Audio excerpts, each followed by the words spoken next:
Hello అండి, welcome back to my channel tailoring vibes. ఈరోజు ఈ వీడియోలో న్యూ బోర్న్ బేబీకి ఫ్రాక్ కటింగ్ అండ్ స్టిచ్చింగ్ చూపించబోతున్నానండి. ముందుగా ఫ్రాక్ యొక్క యోక్ పార్ట్ లెంత్ కోసం క్లాత్ని 4 ఫోల్డింగ్స్ అయితే వేసుకొని యోక్ పార్ట్ పొడవు మార్కింగ్ చేసుకున్నానండి. యోక్ పార్ట్ పొడవు వచ్చేసి 7 ఇంచెస్ పెట్టుకొని ఇలా ఒక లైన్ అయితే డ్రా చేసుకుంటున్నాను.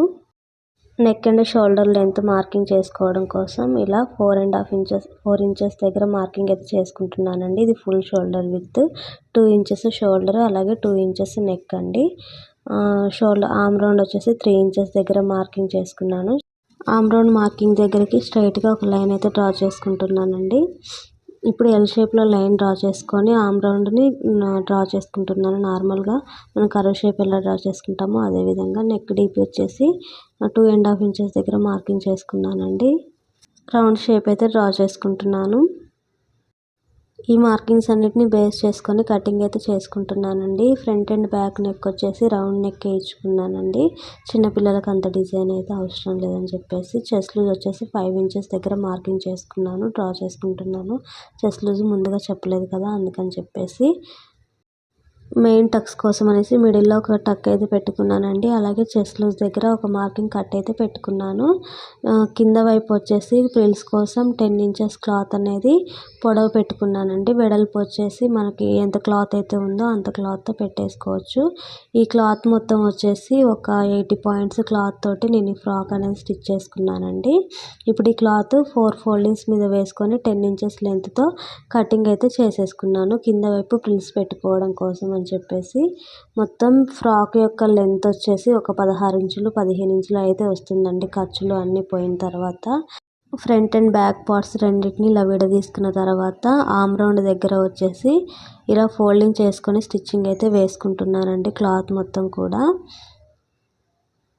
ఇలా వీడియోలో చూపించే విధంగా ఇలా డబల్ ఫోల్డ్ అయితే వేసుకోవాలి. లోపలికి ఫోల్డింగ్ చేసుకొని స్టిచ్చింగ్ అయితే వేసుకోవాలండి. లైనింగ్ అనేది అటాచ్ చేయట్లేదు కదా, కాటన్ క్లాత్ అనేసి లైనింగ్ అటాచ్ చేయలేదు. అందుకని చెప్పేసి ఇలా ఫోల్డింగ్ చేసుకొని ఫ్రంట్ నెక్ అలాగే బ్యాక్ నెక్ రెండింటికి కూడా ఫోల్డ్ చేసుకొని స్టిచ్చింగ్ అయితే వేసుకున్నానండి. రెండు పార్ట్స్ కూడా పై వైపున వచ్చేసి స్ట్రిప్స్ స్టిచ్ చేసుకోవడం కోసం ఇలా వెడల్పుగా ఒక 1.5 ఇంచెస్ క్లాత్ని ఇలా క్లాత్ పొడవు తీసుకొని పొడవుగా ఇలా మిడిల్కి ఇలా 2 ఫోల్డింగ్స్ అయితే చేసుకొని స్టిచ్చింగ్ అయితే వేసేసుకుంటున్నాను. ఈ స్టిచ్ చేసిన క్లాత్ని వచ్చేసి అంటే ఈ స్ట్రిప్ని వచ్చేసి 4 అయితే తీసుకుంటున్నానండి. 4 పీసెస్ లాగా కట్ చేసుకొని పక్కకైతే పెట్టుకోవాలి. షోల్డర్స్ దగ్గర కట్టడం కోసం అని చెప్పేసి నేను ఇలా స్ట్రిప్స్ని రెడీ చేసి పెట్టుకున్నానండి. వీలుంటే మనం నార్మల్ పైపింగ్ క్లాత్ ఎలాగైతే రివర్స్ తీసుకుంటామో అలా రివర్స్ కూడా తీసుకోవచ్చు లోపల వైపు నుంచి. పైన వైపు వీడియోలో చూపించే విధంగా స్టిచ్చింగ్ అయితే వేసుకుంటున్నానండి. పిల్లలకి మనం హుక్స్లు అలా పెడితే కుచ్చుకుంటాయి కదా, అందుకని చెప్పేసి ఇలా స్టిచ్చింగ్ అయితే చేసుకుంటున్నాను. ఇవి ఫ్రాక్ వేయడానికి ఈజీగా ఉంటుంది, అలాగే పై వైపు నుంచి ఈజీగా కట్టొచ్చు కూడా అని చెప్పేసి ఇలా షోల్డర్స్కి పై వైపున 4 వైపులా కూడా స్టిచ్చింగ్ అయితే వేసుకోవాలి క్లాత్ని వీడియోలో చూపించే విధంగా. ఇప్పుడు మిడిల్లో డాట్స్ వేసుకోవడం కోసం 2 ఇంచెస్ నుంచి 2 ఇంచెస్ పొడవు అనేది ఉండే విధంగా మిడిల్ డాట్స్ అయితే వేసుకుంటున్నానండి. ఫ్రంట్ అండ్ బ్యాక్ రెండు వైపులా కూడా ఈ డాట్స్ అనేవి స్టిచ్చింగ్ చేసుకోవాలి. 4 డాట్స్ స్టిచ్ చేసిన తర్వాత మిడిల్కి ఫోల్డ్ చేసుకొని కట్స్ అయితే పెట్టుకుంటున్నానండి. ఇవి వచ్చేసి మనం ఈ కట్ దగ్గరికి కరెక్ట్గా స్టిచ్చింగ్ అనేది ప్రిల్స్ అనేవి ఎక్కువ తక్కువ కాకుండా సమానంగా వచ్చే విధంగా ఇలా మిడిల్కి ఫోల్డ్ చేసుకొని కట్ అయితే పెట్టుకుంటున్నానండి. అక్కడ వరకు అర్థం అవడం కోసం ప్రిల్స్ అనేవి సమానంగా వస్తాయి కదా, అందుకని చెప్పేసి సైడ్కి ఒక 2 ఇంచెస్ అనేది మనం గ్యాప్ వదులుకోవాలండి స్టిచ్చింగ్ వేసుకోవడం కోసం అని చెప్పేసి. అక్కడ వరకు నార్మల్గా స్టిచ్చింగ్ వేసుకున్న తర్వాత ఆ కట్ పెట్టిన దగ్గర నుంచి కూడా ప్రిల్స్ పెట్టుకుంటూ స్టిచ్చింగ్ చేసుకోవాలండి. యోక్ పార్ట్ మిడిల్ కట్కి అలాగే ప్రిల్స్ పార్ట్ మిడిల్ కట్కి మధ్యలో అన్నీ సెట్ అయ్యే విధంగా, అంటే ప్రిల్స్ అనేవి ఎక్కువ తక్కువ రాకుండా సమానంగా పెట్టుకొని క్లాత్ మొత్తం అడ్జస్ట్ చేసుకుంటూ స్టిచ్చింగ్ అయితే చేసేసుకోవాలండి.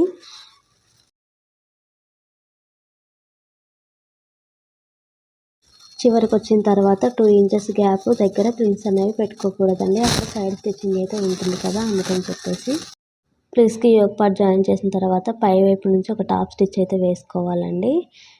ఇలా వేసుకోవడం వల్ల కుచ్చులు అనేవి కదలకుండా నీట్గా ఉంటాయి. ఫ్రంట్ అండ్ బ్యాక్ రెండు వైపులా కూడా ఇదే విధంగా వేసుకోవాలి. ఇప్పుడు ఫ్రంట్ వచ్చేసి కొంచెం డిజైనర్గా ఉండడం కోసం రెడ్ క్లాత్ అనేది తీసుకున్నానండి. ఈ రెడ్ క్లాత్ని ఇలా కటింగ్ అయితే చేసుకుంటున్నాను. ఒక 2-3 ఇంచెస్ వెడల్పు ఉండే క్లాత్ని కట్ చేసుకోవాలండి. కట్ చేసుకున్న తర్వాత రెండు వైపులా కూడా ఫోల్డింగ్ చేసుకొని స్టిచ్ వేసుకోవాలండి, లేదా ఓవర్లాక్ అయినా చేసుకోవచ్చు. నేనైతే ఇలా ఫోల్డింగ్ వేసుకొని స్టిచ్చింగ్ అయితే వేసుకున్నానండి రెండు వైపులా కూడా. ఇప్పుడు ఫ్రంట్ వైపున ఈ క్లాత్ అనేది వచ్చే విధంగా చిన్న చిన్న ప్రిల్స్ అనేవి పెట్టుకొని యోక్ పార్ట్ అంటే మనం కుర్చీలు ఎక్కడైతే జాయిన్ చేసామో అక్కడ వచ్చే విధంగా చిన్న చిన్న ప్రిల్స్ పెట్టుకుంటూ స్టిచ్చింగ్ అయితే వేసుకుంటున్నానండి. చూడడానికి బాగుంటుంది కదా డిజైన్ అని చెప్పేసి ఇలా డిజైన్ చేశానండి నేను. ఈ కుర్చీలు కూడా అన్ని వైపులా సమానంగా వచ్చే విధంగా ఎక్కడ ఎక్కువ తక్కువ లేకుండా ఇలా స్టిచ్చింగ్ అయితే వేసుకున్నానండి.